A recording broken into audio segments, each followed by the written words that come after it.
Halo, perkenalkan nama saya Angelina Patricia Menarisip. Saya mahasiswa Fakultas Hukum Universitas Pembangunan Indonesia. Baiklah, pada kesempatan kali ini saya akan membahas materi tentang Pasal 242 dalam buku KUHP Pidana. Pasal 242 yang berjudul Sumpah dan Keterangan Palsu. Saya akan mulai dengan pengertian dari sumpah dan keterangan palsu. Keterangan atau kesaksian palsu yakni keterangan yang diberikan oleh seorang saksi di bawah sumpah di mana isi dari keterangan tersebut mengandung arti yang tidak sesuai dengan sebenarnya. Dengan kata lainnya, keterangan tersebut adalah bohong atau palsu. Kemudian bunyi pasal 242 KUHP Pidana.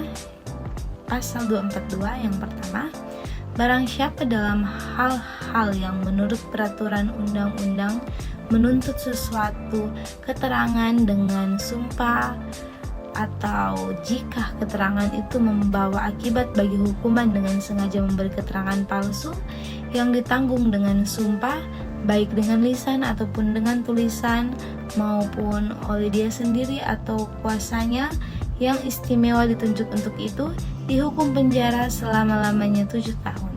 Kemudian yang kedua, jika keterangan palsu yang ditanggung dengan sumpah itu diberikan dalam perkara pidana dengan merugikan si terdakwa atau si tersangka, maka si tersalah itu dihukum penjara selama-lamanya 9 tahun.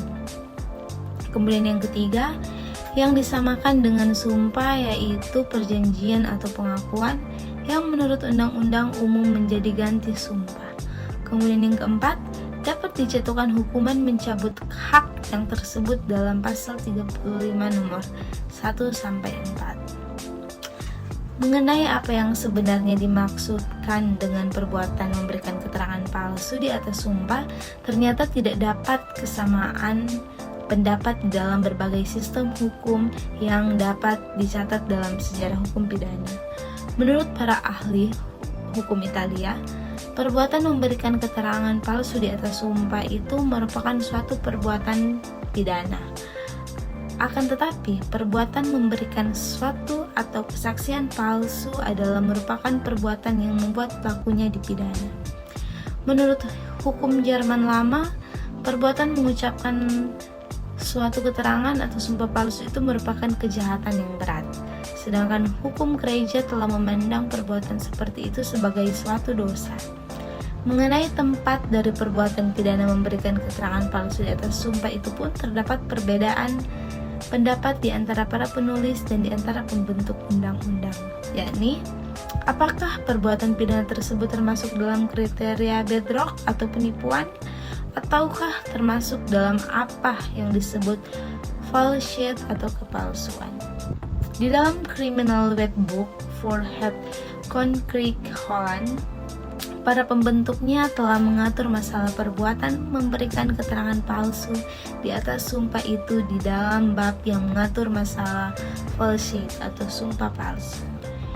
Itu sebagai perbuatan yang membahayakan jaminan yang diberikan oleh negara untuk memelihara kepercayaan umum. Jadi, sebelum saksi memberikan keterangan di depan sidang pengadilan, maka saksi tersebut wajib mengucapkan sumpah atau janji menurut agama yang dianutnya. Sehingga sumpah di sini berfungsi sebagai suatu jaminan bahwa keterangan yang diucapkannya itu adalah yang sebenarnya dan tidak lebih dari yang sebenarnya. Kemudian, penerapan pasal 242 KUHP Pidana. Untuk menerapkan pasal 242 Kitab Undang-Undang Hukum Pidana terhadap seseorang yang sengaja memberikan keterangan palsu di atas sumpah agar orang tersebut dapat dijatuhi hukuman, maka perbuatan pelaku harus memenuhi unsur-unsur pasal.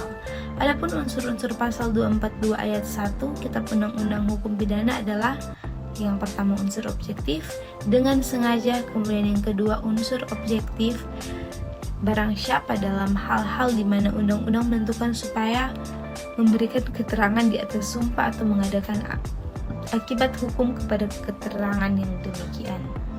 memberi keterangan palsu di atas sumpah baik dengan lisan atau tulisan olehnya sendiri maupun oleh kuasanya yang khusus ditunjuk untuk itu. Unsur objektif dari tindak pidana yang diatur dalam pasal 242 Kitab Undang-Undang Hukum Pidana dengan sengaja, karena unsur dengan sengaja ini adalah pembentuk undang-undang telah ditempatkan terdahulu dari unsur-unsur yang lain. Maka semua unsur yang berada di belakang unsur dengan sengaja diliputi juga oleh unsur sengaja. Sehingga baik yang diatur dalam pasal 242 ayat 1 Kitab Undang-Undang Hukum Pidana adalah dengan sengaja merupakan perbuatan baik penuntut umum maupun hakim harus dapat membuktikan di sidang pengadilan yang memeriksa dan mengadili perkara terdakwa.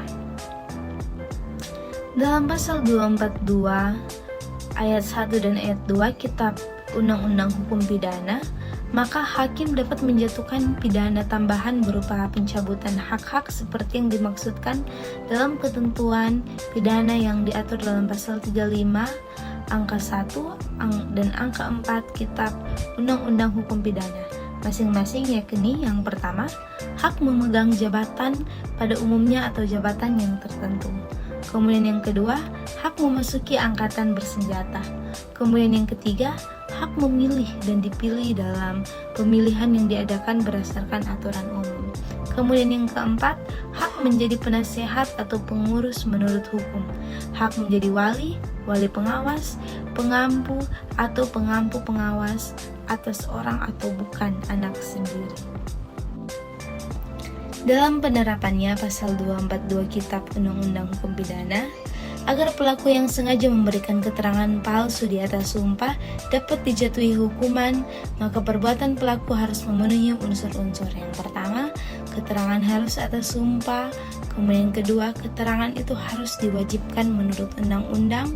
Kemudian yang ketiga, memberi keterangan di mana undang-undang menentukan supaya memberi keterangan yang demikian. Kemudian yang keempat, memberi keterangan palsu di atas sumpah baik dengan lisan atau tulisan olehnya sendiri maupun kuasanya yang khusus ditunjuk untuk itu.